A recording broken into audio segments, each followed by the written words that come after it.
Hello বন্ধুরা, আশা করি তোমরা সবাই ভালো আছো আর আমিও ভালো আছি। আজকে আমি ডিমের ঝোল করছি, সেই রেসিপিটা তোমাদের সাথে শেয়ার করছি।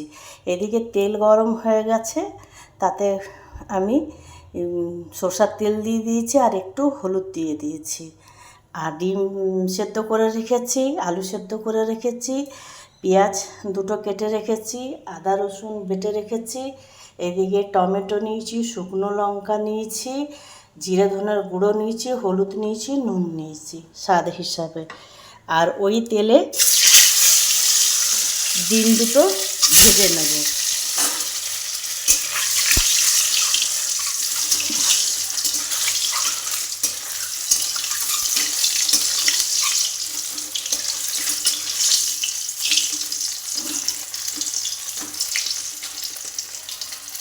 ডিম ভাজা হয়ে গেছে, সেটা আমি তুলে নেব।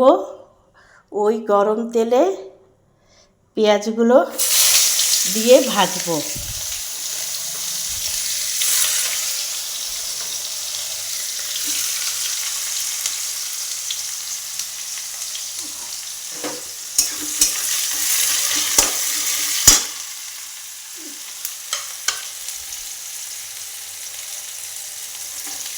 পেঁয়াজগুলো কতক্ষণ ভাজবো, যতক্ষণ না পর্যন্ত বাদামি রং হয়ে যাচ্ছে।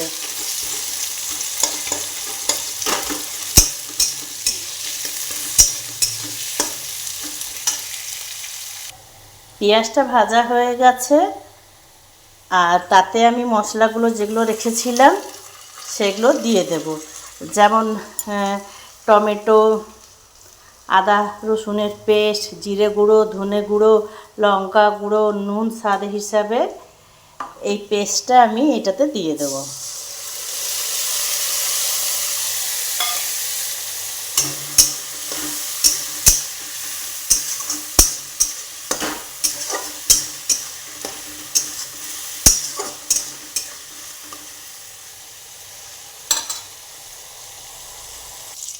দেখো বন্ধুরা, মশলাটা ভাজা হয়ে গেছে,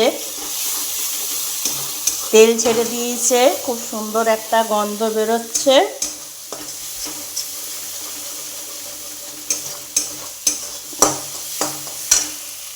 এতে আমি একটু জল দিয়ে দেবো, যতটা ঝোল রাখবো সেই হিসাবে জল দিয়ে দেবো।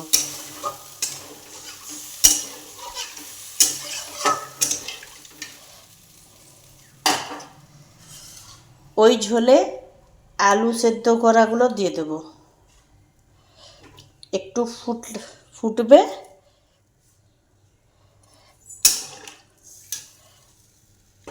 সেদ্ধ আলু তো বেশিক্ষণ সময় লাগবে না হতে।